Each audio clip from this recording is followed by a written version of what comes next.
कैलासशिखरे रम्ये शङ्करस्य शिवालयं देवभगाः तत्रमो धन्यं धन्ये मनः शिवसङ्कल्पमत्वं प्रयतप्रणवोङ्कारं प्रणवं पुरुषोत्तमम् ஓங்காரம் பிரணவாத்மானம் தன்மே மன சிவ சங்கல்பமஸ்துவாம். எல்லாருக்கும் வணக்கம். SVS 50 டிவி சார்பாக நான் உங்களை அன்புடன் வரவேற்கின்றேன். இன்னைக்கு 12th ஆகஸ்ட் மண்டே ஆச்சு. புதுசாக ஒரு வீக் ஆரம்பிச்சிருக்கு. August, September, October, November, December, அவ்வளோதான் முடிஞ்சு போச்சு. 2024 முடிஞ்சிடும். அப்படி தான் காலங்கள் ஓடிக்கொண்டே இருக்கின்றது. இருந்தாலும் நம்மளுடைய பழைய நினைவுகள், பழைய நல்ல ஸ்வீட் மெமரிஸ், அதை மாத்திரம் நம்ம விடாத அப்படியே வச்சுக்கிட்டே இருந்தோம்னு வச்சுக்கோங்களேன். இன்றைக்கி ப்ரெசன்ட் டே வந்து போர் அடித்தா கூட அதை கொஞ்சம் ஜாலியாக வச்சுக்கலாம், சந்தோஷமாக வச்சுக்கலாம். அதுக்காக அன்னி மாதிரிக்கு நீ இல்லையே, அப்போ மாதிரி இப்போ இல்லையேன்னு புலம்ப வேண்டிய அவசியம் இல்லை. நம்ம என்றைக்குமே நல்ல விஷயங்களை மட்டுமே மெமரிஸில் இருந்துன்னு வச்சுக்கோங்களேன், நமக்கே லைஃப் நல்லாயிருக்கும். லைஃப் இஸ் பியூட்டிஃபுல் அப்படிம்பாங்க. சும்மா எல்லாரோடையும் போட்ட சண்டை கிண்டை இதையே ஞாபகம் வச்சுருந்தா நமக்கு அது மாதிரி ஒரு ஃப்ரஸ்ட்ரேட்டட் ஒரு ஸ்டேட் வரும். அது தேவையில்லைங்கிறது என்னுடைய கருத்து. எந்த விரோதமும் எந்த சண்டையும் நிரந்தரமானது அல்ல.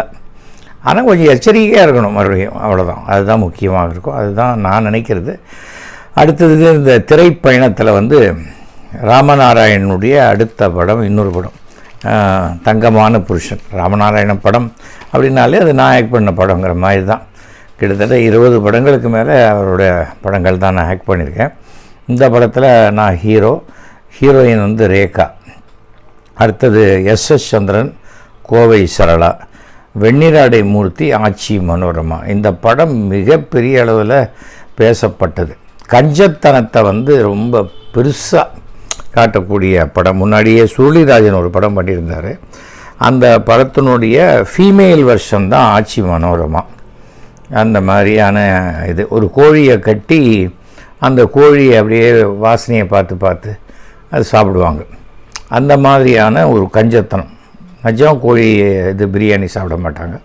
வெறும் சோத்தை வச்சுட்டு கோழியை பார்த்து அந்த சாப்பாட்டை சாப்பிட்றது, அந்த கோழி வாசனை இல்லை. அதுக்கு ஒரு நல்ல கஞ்சத்தனமான மாப்பிள்ளை வேணுங்கும்போது என்னை பார்க்க வருவாங்க. அதுக்கு முன்னாடி அந்த விஷயத்தை எய்த்த வீட்டில் ரொம்ப கஞ்சத்தனமான ஒரு பையன் இருக்கான்னு சொல்கிறதுக்காக வெண்ணிராடை மூர்த்தி ஒய்ஃபை பார்க்க போனாக்கா கதவை தட்டினா கதவை ஜன்னலை தரேன்னு, இல்லை கீழ் ஜன்னல் தரேன், அதில் திறக்க மாட்டாங்க, நான் வந்து ரவிக்க போடாத உட்காந்துருக்கேன், வெறுமனை புடவையை தான் சுற்றியிருக்கேன், என்ன விஷயம் சொல்லுங்கள் அப்படின்பா. உன்னை விட கஞ்சத்தனமான ஒருத்தவன் இருக்கு. என்னை விடவா அப்படிம்பாங்க. வா போய் பார்க்கலான்னொன்னே இவங்க வருவாங்க. வந்தால் இவங்க 2 பேரும் போயிடுவோம். அவங்க ஜன்னல் திறக்க மாட்டோம். அப்படி மேல் ஜன்னல் மட்டும். ஏன்ப்பா? இல்லை, நான் ட்ரெஸ்ஸே இல்லாமல் இருக்கேன், வீட்டில் சும்மா தானே இருக்கேன், எதுக்கு ட்ரெஸ்ஸு? அப்படி தம்பி அப்படிலாம் இருக்காதப்பா, நான் உங்களை பார்க்கணுன்னு ஆசைப்பட்றேன், இவ்வளோ கஞ்சத்தனமான பையனை பார்த்தது இல்லையே அப்படின்னு கூப்பிட்டா நான் நியூஸ் பேப்பரை வச்சு போட்டிருப்பேன். என்னப்பா நியூஸ் பேப்பர் வச்சு வேஷ்டி கட்டியிருக்கேன்?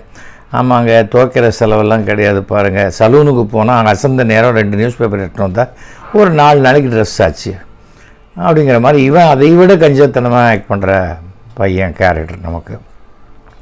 இவங்க 2 பேரும் சண்டை போடுற மாதிரி போட்டு ஒரு எண்ணெய் கடையில் போயிட்டு அந்த எண்ணெயிலேயே ஒரு துணியை துவச்சி இன்னொருத்தருக்கு தூக்கி அடிக்கிறது.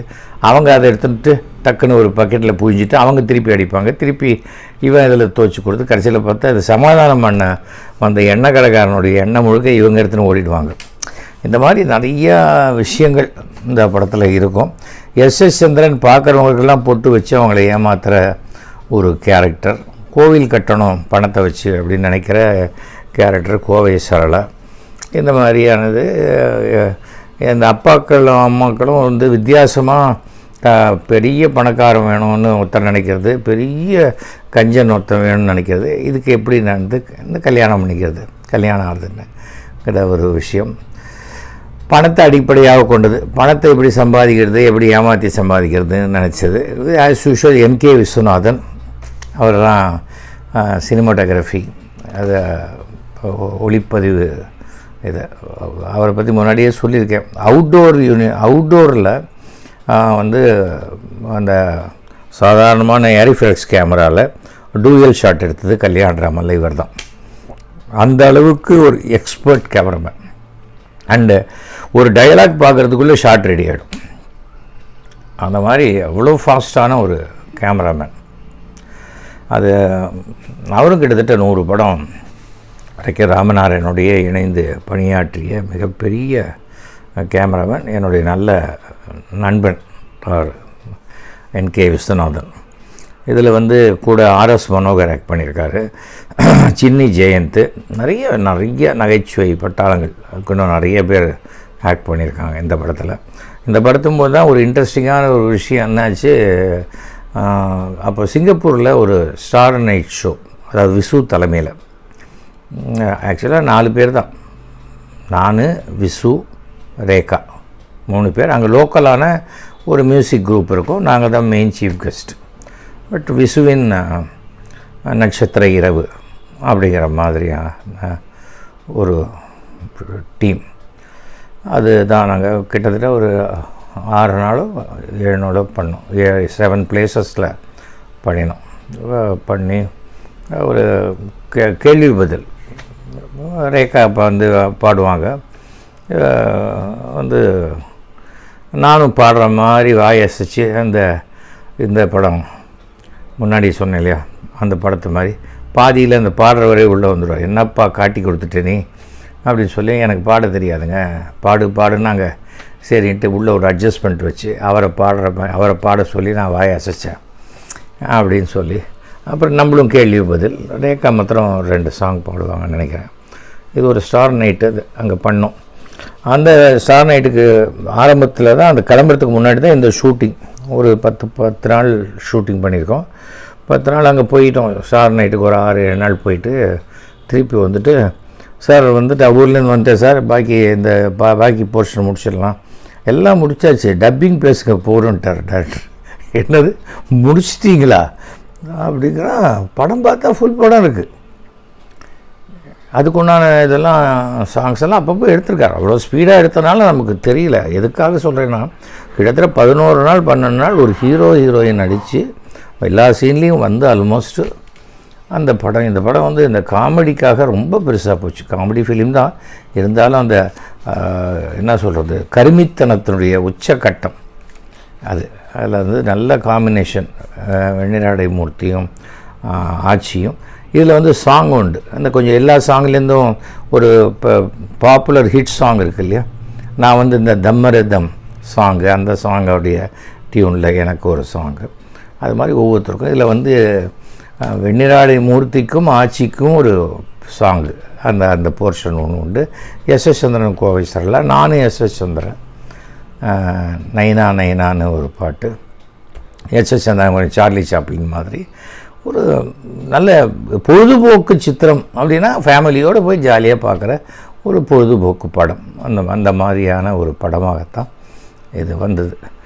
எதுக்காக சொல்கிறேன்னா, இப்போ சினிமாக்கள் ட்ரெண்டு வேறு மாதிரி ஆயிடுச்சு. எல்லாம் ஜாதி பிரச்சனை, மேல் ஜாதி கீழ் ஜாதி, இல்லைன்னா ரொம்ப அளவு கடந்த வன்முறை, அந்த மாதிரியெல்லாம் வந்துட்டுருக்கு. அது இது வரக்கூடாதுன்னு சொல்ல முடியாது, அப்படி தான் வரணும்னு நம்ம சொல்ல முடியாது. ரசிகர்களுடைய டேஸ்ட் எப்படி இருக்கோ அதுக்கு ஏற்ற மாதிரி. இன்றைக்கி சினிமா ரசிகர்கள் தியேட்டருக்கு வரவங்கன்னு பார்த்திங்கன்னாக்க ஒரு 18 வயசுலேருந்து இல்லை 15 வயசுலேருந்து 35 வயசுக்குள்ளே தான் வராங்க. அதுக்கு மேலே வர்றதுங்கிறது ரொம்ப பெரிய ஹிட்டான படமாக இருந்தால் தான் வராங்க. அதுக்கு மேலே தியேட்டருக்கு வரதில்லை. ஏன்னா நம்ம செல்ஃபோன்லேயே வந்துருச்சு சினிமா. இன்றைக்கி இல்லையா, நாளைக்கோ நாளைக்கோ நம்ம செல்ஃபோனில் முழு படமும் பார்த்துக்கலாம் அஃபிஷியலாகவே. முன்னாலேயெல்லாம் வந்து அந்த திருட்டுத்தனமாக பைரசியில் வந்தது. பைரசி இல்லாமல் ஓடிடி பிளாட்ஃபார்ம் வழியாகவே வந்துடுச்சு. அதனால் பேப்பர் வியூன்னு ஃபாரினில் ரொம்ப நாளாக இருக்குது. அவங்க முதல்லையே புக் பண்ணிட்டாக்க அவங்க பார்க்குற மாதிரியான ஃபெசிலிட்டி எல்லாம் இருக்குது. அங்கே எப்படின்னா வீட்லேயே 100 இன்ச்சு ஸ்க்ரீன் இருக்குது. அப்போ பேஸ்மெண்ட்டில் உட்காந்து அப்போ சினிமா தேட்டர் மாதிரி அங்கே படம் பார்த்துட்டு போடலாம். வீட்டில் எல்லாம் நெட் கனெக்ஷன் தானே.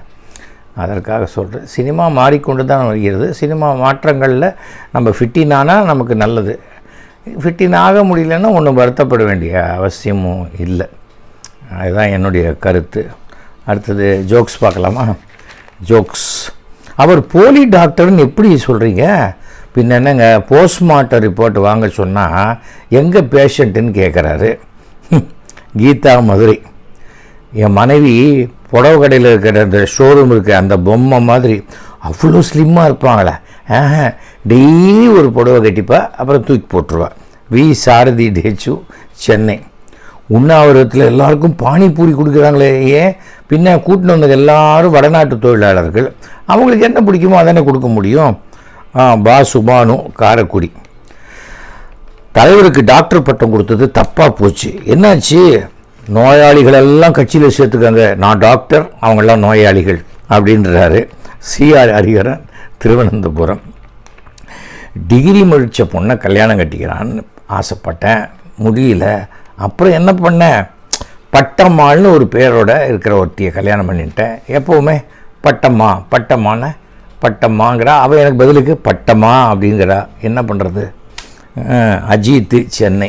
சூப்பர், நல்லா இருக்கு அந்த வார்த்தை விளையாட்டு. ஒரு வார்த்தையை வச்சு எப்படி ஜோக்காக மாற்றுறதுன்னு.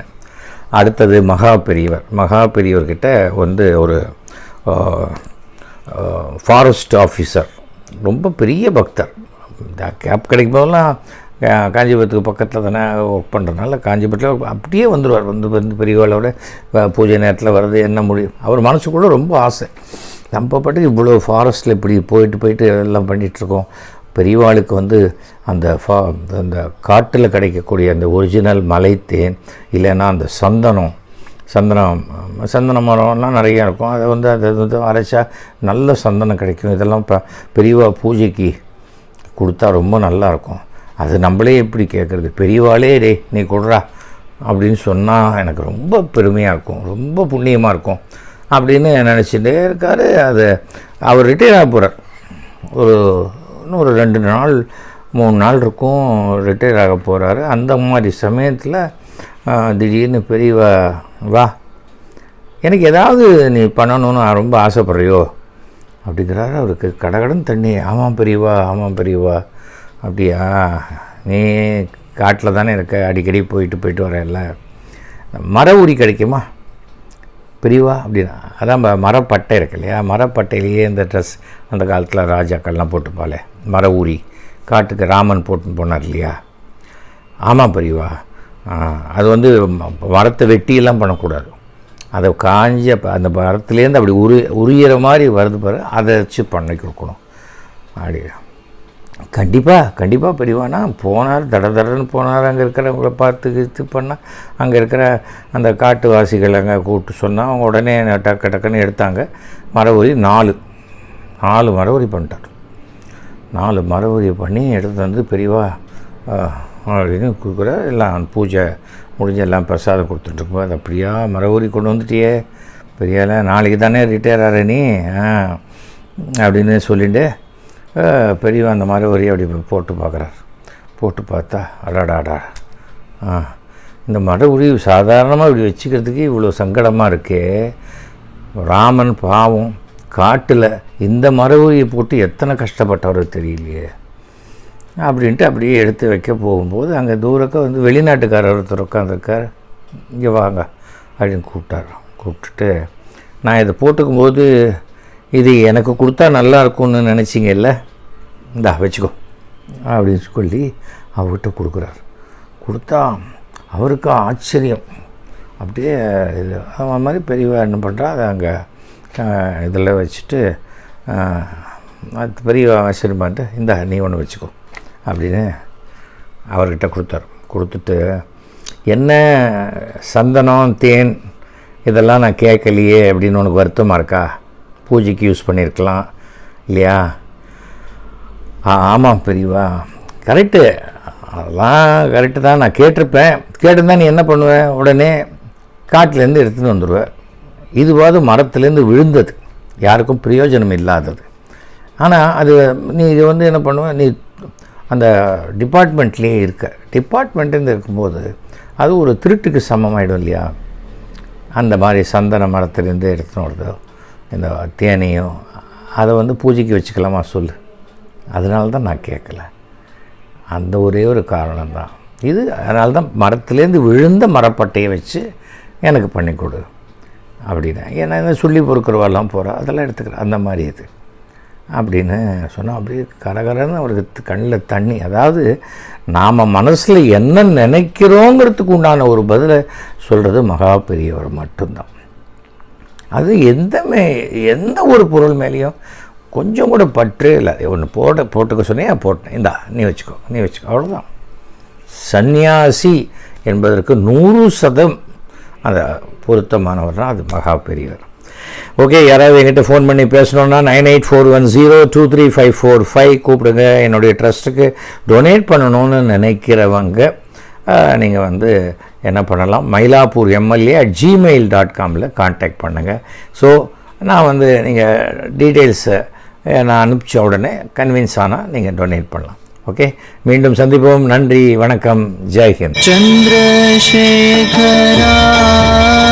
ஈஷா ஈஷா சுந்தரேஸ்வரா.